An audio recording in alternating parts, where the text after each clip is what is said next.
And we're ready. We're back. I'm back with Judge Darrell Cockerham. Judge, some early numbers in. Early voting is already in, and things come out kind of the way you expected on the water proposition? Yeah, that one's carrying about 83%, I think. So that's really good. Of course, that's just here in Hood County, and statewide, I don't know how they're doing. I wish we could get some statewide numbers in, but here in Hood County, every one of them, matter of fact, 1 through 7, or what is it, 7, 8? 1 through 9. Yeah. 9. Okay, they're doing really well. I mean, here in Hood County, some of them up in the 90% and down into the lower 80s. So I'm glad the water's passing. Exactly right. Judge, let's talk for a minute about the process. And, I guess people are probably out there chomping at the bit to say, well, wait a minute, I voted early. I voted at 10 o'clock this morning. Why don't they already have all the returns in and we already have everything done? Can you talk a little bit about the process of how the actual vote gets counted?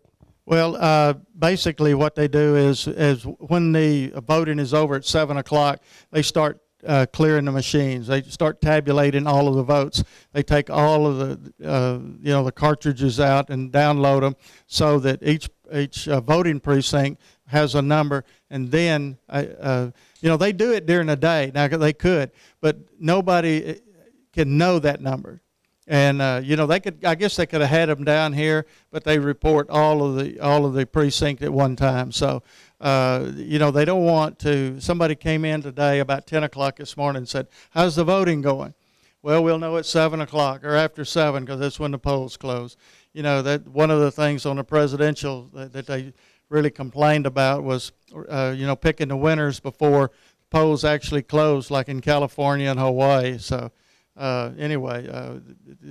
the polls close, they download. It's all electronic, except for mail-in ballots and everything like that. And yesterday was the last day for those, so those can be counted and get in the totals.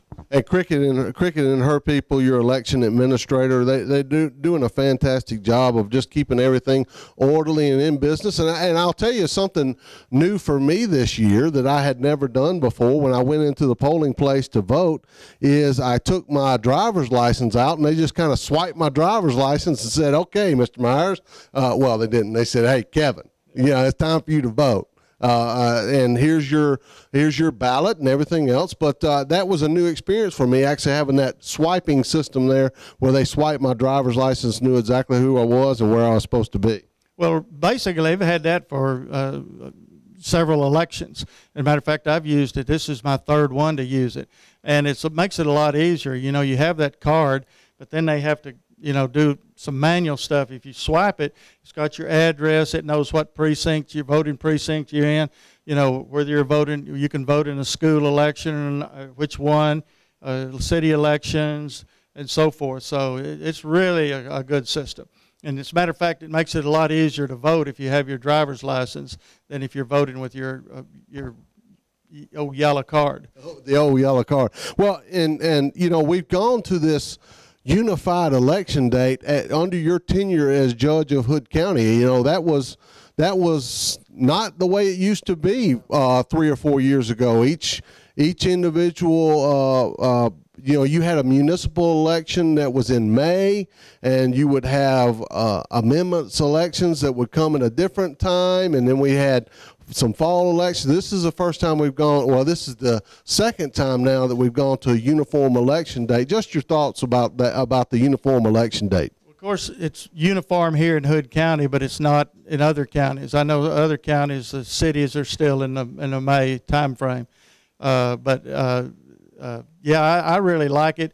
I think what happens is that this is kind of I say off year. I don't mean it's off for the local elections, but there's not a president, not a governor, and not Congress is running. But on those years, it gets more people to the polls because you may be interested in just your city elections or just your school, but it brings all of those people in that are going to vote for the president and Congress and the governor. So I think it'll help the elections numbers go up. And we had record returns in the November election this last time around. You know, of course, it was a presidential election, which obviously brought everybody out of the woodwork to say, I want my voice heard on the presidential election, and that certainly helped with turnout numbers. But you know, this unified election date, I think people are kind of, I'll tell on myself, I was sort of opposed to the thing when it first came out, and the reason being is I didn't like the idea of local elections being so far down the ballot, because everything is put on the ballot in order of, I don't want to say importance, it's because sometimes the local election is much more important to us here locally than some of the other ones, but in order of magnitude, I guess, where everything statewide elections, national elections come first, then judges races and so on and so forth. Then you get down to the local stuff. And we were on like page 8 of the previous ballot. Right, but still, I mean, the way we vote here in the county, you're just making selections, you know, and it goes really fast. I had already read all of the, you know, the propositions and knew how I was going to vote, so I could just go down and vote, you know, really fast. I didn't have to read every one of them because I knew which ones, you know, 7, oh, I know how to vote on that. 6, I'm voting yes on that. So, you know, I already knew that. But the way we vote here, it's really fast. So even if you're down ballot, it's still, it's going to be fast. Going to be fast.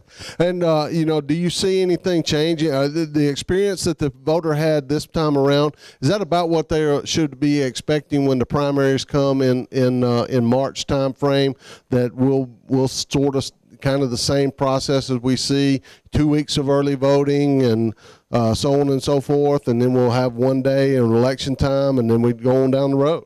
I could, yes, I imagine that's the way it's going to be. We, on the last presidential, we opened up on Saturdays. You know, we could vote, come in, and we had early voting on Saturday. You know, so it was Monday through Saturday. But I don't expect we're going to have that, you know, heavy a turnout that we can't do 2 weeks and 5 days in each week. So it's a total of 10 days early voting. I think that's going to be the norm. Well, if all the people don't know, one of the judge's responsibilities is he is the ultimate overseer of elections here in Hood County, and we're going to let him get back to his duties, as he, like everybody else, is anxiously awaiting these further boxes to come in and kind of move this process along this evening and see how things are going to come out. And we're going to turn it back over to Ada Delgado, our Tarleton State on-air intern, and she's going to give you the latest return numbers that we have. I don't know whether they have changed or not yet, but she does have first some news, sports related for the Granbury ISD and the good people of Granbury. Thank you, Ada. I'm joined here, as always, with our local sheriff, Roger Deeds. And Roger, you know, another election evening here in Hood County. And the first question I guess everybody wants to know, did anybody get out of order during election time?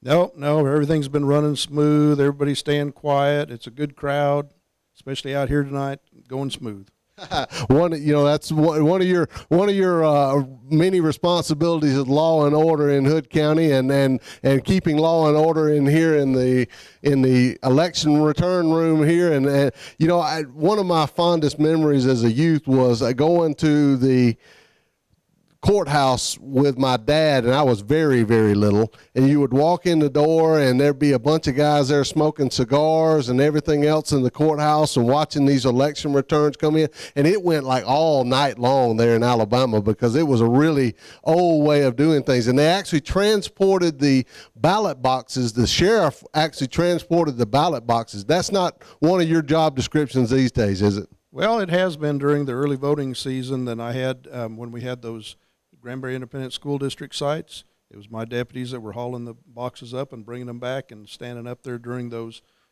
10 days that we were doing that. Now today I was available for Miss Miller up there, the elections coordinator, to help her in any way I could, and she said everything's running good. So that's how I ended up down here tonight, because everything's running smooth up there. And you know, Sheriff, one of the things I know you're proud about is obviously it's not an item on the agenda tonight to be voted upon, but something that is moving forward, and that's the development of the Emergency Operations Center and that building coming out of the ground. You being in law enforcement and even before being the sheriff of Hood County, your responsibility as fire marshal had sort of those 911 and emergency responsibilities. How do you feel about, you know, the progress that we've made and now coming to fruition over these years, building you an emergency operations center soon to be open? Yeah, the one we're utilizing right now, it's been too small for 20 years. Well, it hasn't been 20 yet, but it's close to it. So it's great to have this in the works, and it's moving right along. Day by day, you can see a lot of progress, and so we hope to be moved in there by February, and it looks like we're going to make it. And we've made great big strides with technology and everything, and getting into this new facility is really going to be a good thing. I would be remiss if I didn't ask you how the process of cleanup and just rebuilding and everything going along with the tornado and all of those things in Rancho Brazos and throughout the entire county. I know you've been intimately involved with every aspect of that entire process and sort of been the face of Hood County along all throughout all the different things that we've had. You were there at the ball game, and knowing you as I do, you didn't want that responsibility, but we thrust it upon you. But just kind of give us a brief rundown of how you see things has actually been progressing with Rancho Brazos and just Hood County in general. Well, it's been going great. You know, I had a lot to do with what was going on during the response, the initial part of that, but so it hadn't really been up to me, a lot of this, but it's moving along really good out there, really smooth. Faster than I thought it would. There's a lot of places getting rebuilt. People are moving back in. There's still a ways to go, but it's moving faster than I ever thought it would. And there's a lot of good people that have come together over the last few months and really working hard to keep it going in the right direction. And so they're ahead of schedule, getting everybody going and getting to move back in. I know you're like me and just absolutely amazed at the outpouring of the people that are outside of Hood County wanting to pitch in and do their part. Can you highlight some of those things that you've experienced through this last year? Well, we've had so many people coming in from outside to help with church groups, and other organizations come in and wanting to help, and they have helped, and it's been unbelievable. I've been through a lot of disasters that got federal declarations. This one didn't get that declaration, but it was amazing how many people came out of the woodwork from all over the state to help. It's been amazing. I don't know, just the traffic control we had going on out there was quite an ordeal, just because of the amount of people coming and going, busing them in, busing them out to start with, and people have stayed working hard out there. So it's a great thing. Well, and you know, I talk to the judge quite often on television, and a lot of the people that are here watching tonight get the experience of, you know, they think that that you guys, being the law enforcement people of Hood County, are in charge of everything. All right, and so one of the things that I promise you, I get asked this more than any other item anywhere, is when are you going to raise the speed limit on Loop 567? Well, I got an answer for that. We're waiting on TxDOT to have their meeting, and they might have already had it. And we talked, Senator Birdwell and I met with a couple of the head guys from TxDOT, and they're going to change the speed limit out there, I believe, to 55. I believe 50 or 55. I'm sorry, I can't recall, but they're upping that out there on the new loop. And then 144 South, we've also got a little heck for that, so they're going to get that adjusted up to and up to 65 again, and so that should be happening any day now. We're just waiting for TxDOT to have their official meeting, and then it's going to be just a matter of time putting up the signs. Well, we appreciate your time as always, Roger, and you know, you do so many things for Hood County, and we're so appreciative of all the things that you do and the leadership that you provide. And I'm getting told now that we have some further election returns, so we're going, without any further ado, we're going to go right back to Ada Delgado, and she's going to give us the latest numbers on tonight's election returns. Thank you, Ada. I'm Kevin Myers here on Granbury TV, joined now with Superintendent of Schools, Jim Largent, Dr. Jim Largent, and Dr. Largent. Although we called it earlier this evening, you wanted to wait until all the boxes were in, or very, very close. I think we maybe have one or two smaller boxes to come in, but it looks like now that Proposition 1 is going to pass by 50, right at 58%, and Proposition 2 right around 60%. So a majority certainly, and I don't want to say an overwhelming majority, but certainly a good blessing going forward with you and the bond package that has been proposed. Yeah, we're just so excited with this election result tonight, and an election like this, you're happy with anything over 50. So when you start approaching 58, 60%, that's a pretty good mandate from your community that we are ready to take this leap, and we're ready to make this investment in our schools. And so we're just so proud of our board for sticking together through this and taking the proposal from our bond steering committee. And then, we had a lot of people on the ground working hard, people who did not have kids in school, people who just had an interest in our schools and thought we needed to do better. And, I wouldn't even start naming names, but there's so many people involved in this that just really worked hard, and I'm just, obviously speechless. Speechless, no. Dr. Largent, I know you've given this speech about 75,000 times now as you have been on this mission to educate the voters. I'm not trying to influence you one way or the other, for or against. I'm here to tell you what is part of the bond package. So I'll ask you briefly yet again to cover what is a part of this bond package now that Hood County voters have approved.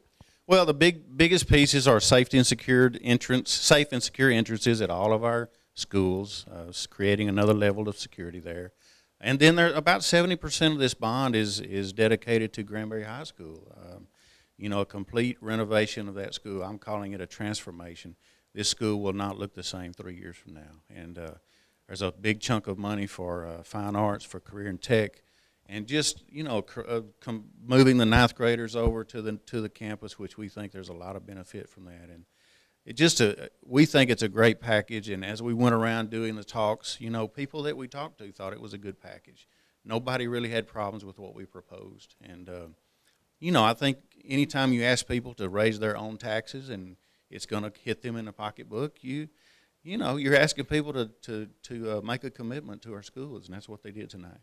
Well, again, you're going to expand fine arts, and right now tonight is going on up there at the high school, and I've been up there for two of the play performances of Wizard of Oz, and just fantastic performances there. And one of the things that you're going to be improving is that venue there for them to do that. And if you go up there and look at that professional performance that's been put on, and all the kids involved and all the parents, they've sold out most of the performances there. Seven performances over the last couple of days. Just a huge amount of effort going into that, and all of this bond will enhance their ability to put on more, bigger productions and improve the sound quality and all the different things that are going on. Talk for a minute, if you will, about now that the bond is passed, the process, what happens next? I guess most of us don't understand what happens next, and when does it financially change my taxes? Okay, well, the tax part is the easy part. Taxpayers won't see an increase until next year's tax, when the board sets the tax rate for the 14-15 school year. So in June, July of next year, we actually vote on the tax increase in September of 2014 is when you guys will set the tax rate. So that's when it takes effect. That's correct. That would be your 14-15 tax statement, tax year. That's when it would take effect.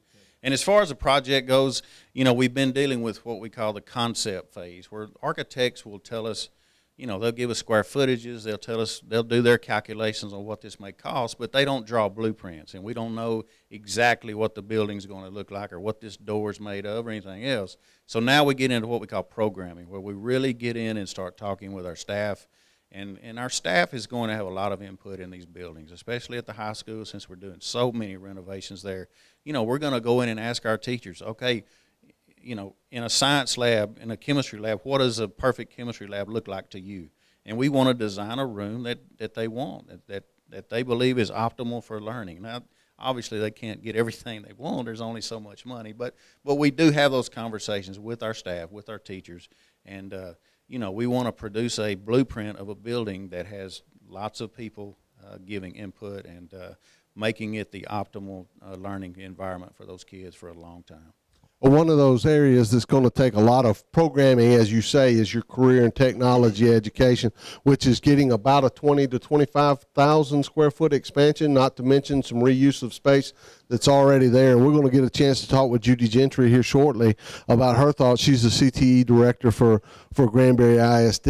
And a lot of that now is, when you say transformational, in those CTE areas, it is going to be truly transformational, where we go from basically a home ec room to a professional kitchen arrangement. It's going to be just totally different. Yeah, those will be the spaces that will be completely different than what they are now. You know, you can only do so much to a normal classroom, but when you start talking about CTE rooms in engineering, culinary arts, and health sciences, you know, those rooms will be completely changed, and you know, those are the before and after pictures that you want to see, because it's going to be amazing. When would you project that we might begin to see, obviously with the meetings and different things where you're talking with the stakeholders, the individual teachers, department heads, and so on and so forth, say, okay, let's get down to brass tacks. Let's talk about in your classroom, where is, I mean, orientation of the table? Where is the projector going to be? Where is this going to be? Where is that going to be? You know, that's the level of detail that has not been done yet. But that is a process that you would expect maybe 3-4 months or so. Obviously, going over into the middle of early part of next year. Yeah, we'll be doing most of the high school in the spring of next year, because we'll do that in phases. But in order to do the phases, we have to know what we're going to do. So the first part of it will obviously be the safe and secure entrances at our lower campuses that aren't getting the complete renovations. But you know, throughout the spring, we'll be working with our architects, and they'll be leading us through that process and coming up with exactly what this new building will look like. And the mechanism by which we sell the bonds themselves, how does that, when does that happen, and how does that happen? Yeah, you know, luckily we have some very good financial advisors, and you have underwriters and people who will help us make those decisions. You know, it's based on when we start construction, when we need access to those funds. It depends on the best time to sell the bonds as far as the market and the rates and those kind of things. You know, we may have as many as 3 sales of bonds, so this could be a tiered adjustment in the tax rate, or it could be one single bond. If rates are low enough and we think we can do it in one sale, we may do that. So those are things that we depend a lot on our financial guys and people who do that every day to give us some good advice about. Well, obviously, congratulations to you and all the people of Granbury ISD and all of the folks out there that have expressed their interest in moving GISD forward. They have spoken tonight, and you take your mandate from here, and congratulations to them on that. And I see Ada is back, so we have some more and returns. We may be getting very close to having final returns in this evening, and we'll begin to really be clear on how things are going to go forward. We got a few more interviews we want to do this evening, and looking forward to that. So with no further ado, I'll turn it back over to Ada Delgado, our Tarleton State University on-air intern. Thank you, Kevin, and I am back with the final results.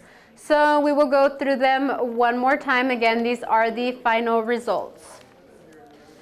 For Proposition 1, Hood County, allow surviving spouse of a member of the armed services to receive property tax exemption. We came in with 6,428 for this and only 700 against. Proposition 2, Hood County, authorizes the elimination of obsolete requirements for State Medical Education Board and a State Medical Education Fund. We came in with 6,175 for this and 799 against. Proposition 3, Hood County, authorizes a political subdivision to extend ad valorem taxation days for aircraft parts, 4,334 for this, and 2,397 against. Proposition 4, Hood County, allows a partially disabled veteran or a surviving spouse to receive a property tax exemption If the home was donated by a charitable organization, 6,183 for this, only 844 against. Proposition 5, Hood County, authorizing a reverse loan for the purchase of a homestead property for Texas homeowners age 62 and older, 4,622 for, and 2,180 against. Proposition 6, Hood County, authorizing the creation of the State Water Implementation Fund for Texas and State Implementation Revenue Fund for Texas to finance the State Water Plan, 5,703 for, and 1,394 against. For Proposition 7, Hood County, authorizing a home rule municipality to set charter procedures to fill governing body vacancies. For this, we had 5,365, and against, we only had 1,389. Proposition 8, Hood County, authorizes the repeal of a Constitution provision that limits Hidalgo County's hospital district tax rate. 4,703 for this and 1,617 against. Proposition 9, Hood County, authorizing the expansion of sanctions that may be assessed against the judge or justice following a formal proceeding. We had 5,840 for this and 898 against. For Mayor of Granbury, we had David Southern come in with 597, Billy Joe Thomas with 154, and Nin Hewlett with 738. For City Council Place 2, John Brada came in with 400, Tony Allen with 744, and Phoenix Vandell with 55. JT Wynn came in with 214. For City Council Place 4, Ken Gray, 115, Tom Baker, 247, Tony Mobley, 502, and Roseby Myers with 550. And now for the Mayor of De Cordova, Dick Pruitt with 426, and Kay Bailey with 369. For Council Member Place 4, De Cordova, Steve Duncan, 622. Council Member Place 5, De Cordova, Kathy Murray with 607. Trustee Place 6, Granbury ISC, Joe W. Jones, 2,580, and Robert Lee Carter came in with 2,534. Trustee Place 1, Toller ISC, Tommy Matthews, 139, Brooks Goodson, 198. Trustee Place 5, Toller ISC, Dalton Nix, 234, Mark Waldrop, 105. Trustee Place 6, Toller ISC, Chris Hall, 161, Wayne Winnicky with 130. Trustee Place 7, Toller ISC, Brian Thomas, 282. Bluffdale ISD Proposition 1 authorizes the Board of Trustees of the Bluffdale ISD to issue and sell bonds to the district in the principal amount not to exceed $4 million for the purposes of acquiring, designing, constructing, renovating, and equipping school facilities and the purchase of new school buses. We had 2 for this and 3 against. Granbury ISD Proposition 1 authorizes Granbury ISD to issue and sell bonds not to exceed $81,972,000 for the renovations and additions to Granbury High School, safety and security upgrades, technology upgrades, and other district-wide improvements and investments. We had 3,733 for this, and against this we had 2,838. And the Granbury ISD Proposition 2 authorizes Granbury ISD to issue and sell bonds not to exceed $3,003,000 to refund existing debt for energy efficiency projects, 3,905 for, and 2,613 against.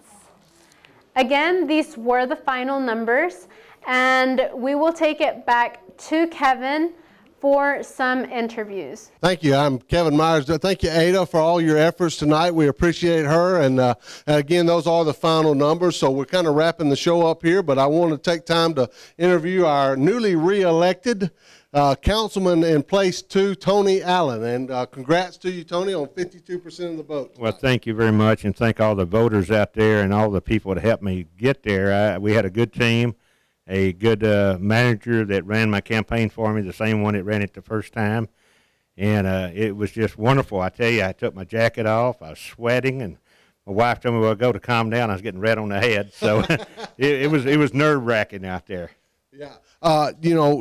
Tony, there's been a lot going on in the 3 years that you've been on the city council. The Opera House is come full circle during your time on the city council, and you've had some influence in doing that. Lots of other different projects that are going on, and different things. Just give us a roundabout feeling about all the different things that you're interested in here on the city council and have had influence over. I tell you, the Opera House, we got our grand opening December the 5th, and it's going to be dynamite. It's going to be nice. If you get an opportunity, you can't go in till then, but come down and look at it. It's one of the nicest opera houses in the state of Texas, its size. Also, we got the airport that we're working on, and Wayne, our city manager, said that we should be able to start buying land here in the next 60, 90 days, and that's going to be good. We got a lot of industrial that's looking to come to Granbury, so our plate's full, but I'm looking forward to it for the next 3 years to do the best I can for the taxpayers, and always try to save the lake if we can. I know the lake and lake. I was reading through all the different comments of each of the candidates for election, and number one on everybody's agenda was the lake and the health and the well-being of the lake. And I know you've taken a very active role in advocating for the lake. And anytime that we have a meeting down in Austin, or anytime we have a meeting that they're summoning the representatives of Hood County, you're always there representing the city and the city's interest in the people's interest here. And Tony, how do you feel that your advocacy efforts are going with respect to making a difference with the health and well-being of the lake? Well, I tell you, hiring Haynes and Boone's attorneys was the best thing we did. They're a great team. I am on the committee with Mickey Parson on the city council, Steve Berry, and the judge with the county, Joe Williams, and Todd Gardner with the waterfront. We've been meeting every week, or every other week, by phone with the attorneys. I really feel like we're getting close to working a deal with them, with BRA. I don't want to sound like it's going to happen next week. We didn't get in this mess overnight. But I believe by spring, I think we'll have a contract with them. I really do. And we got Lieutenant Governor David Dewhurst's office involved with us. Talked to them last week in conference call with our board. We'd like to get Greg Abbott involved. I mean, Brian Birdwell and Jim Kepper has done a great job. They really have for us. But we need to go and just keep going till we get to the governor's office. And he's the one that holds the keys to our lake. And I think when it's all said and done, we'll have water in our lake. And if I don't pass away tomorrow or tonight, I'm going to keep fighting until we get it. Well, I know your blood pressure at least is coming down quite a bit. Everybody was sitting out anxious and on pins and needles as box 13 came in, and that was the last box to come in. And I guess it's apropos that it came in as the last one of the evening, and so you had to stay here to the bitter end to find out whether or not you had gotten re-election. But certainly, congratulations to you, Tony Allen, our Councilman Place 2. Can I say one more thing? Yeah, absolutely. I want to say this. I had 3 other opponents in that race, and every one of them were good guys. And I was telling John and JT, who was here tonight, not only were they good guys, but I met a good friend. And I told them both, I said, if you see me doing something wrong, come to me and talk to me. I say it to any citizen. if you see me make a wrong vote, just like you have me before, Kevin, and we'll talk about it. I may not agree with you, but I'll talk to you about it. But they are good guys. I want to congratulate them. We ran a good, clean race. All of us did. And they are great, great guys. Could be a lot of good use for our city. I'm hoping to see them get on the P&Z board or get on the planning or on the TV board or something like that. I mean, there's several places that they could plug in and really do a good job for us. And I want to congratulate them on their race, too.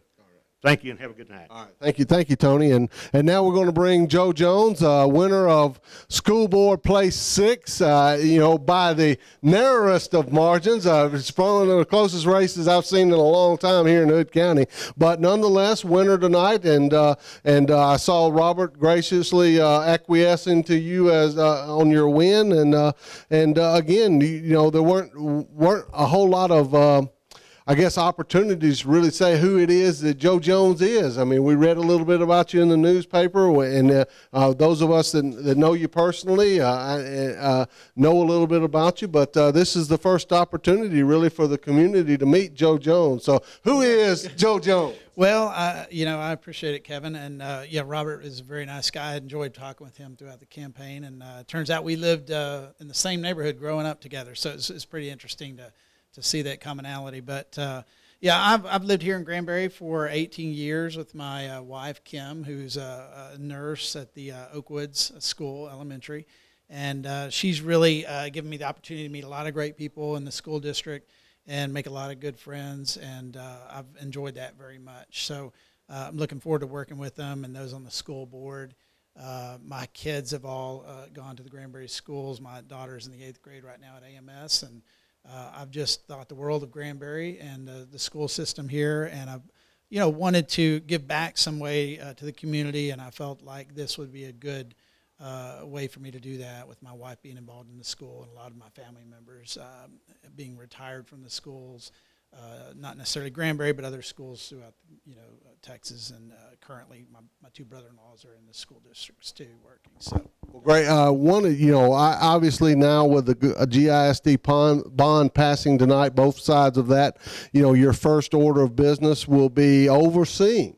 And that's the role of the school board member, is to oversee building projects and that kind of thing, and that will consume you as you begin to deal with this process. And I know you obviously have looked at the aspects of the bond, and just give us your feelings about the bond package in general and how you're going to see it transform Granbury ISD. Right. Well, I'm very excited about it. I think it's going to do a lot of great things for the schools, obviously. I think it's time to, increase the technology that we have at Granbury. I think it's long overdue to get the 9th grade kids out there with the high school kids and get a lot more efficiencies there. And I'm excited to, put a little bit more of the security in the schools with the entrance ways and things like that. And just, of course, the other proposition, just common sense, getting that rolled over out of the M&O budget. And I probably said that wrong. I'm a little nervous on that. But, I've been working with Mickey and Mark and really looking forward to learning more about the school board and working with those folks. So I'm very excited about it. Well, congratulations on your win tonight, and we appreciate you stopping by. Thank you very much. And, that's going to do it for tonight. Election returns here on Granbury TV. And as we've already highlighted, Granbury girls volleyball wins Tuesday night. They play again Thursday night. I think Ada has hit the highlights of when that game is going to be and where it's going to be. You can follow us on Facebook at Granbury TV. Follow us on Twitter. You can see us on our website, granburytv.org. We have lots of different opportunities for you to become a part of our program and pay attention to what we do, and come and be a part of our program by advertising with us, being part of what showing your support for all the different projects that we do as we begin to roll out this hometown TV station. And as we grow, you grow with us, and we appreciate that very much. So I'm going to say thank you very much from Kevin Myers and all the people that have helped tonight, Heather Juarez and Raphael and Melissa Rendero and all the different people that have done all the things that they've done tonight to help put this broadcast on. And with that, we'll wrap up for tonight's broadcast. Thank you very much, and good night.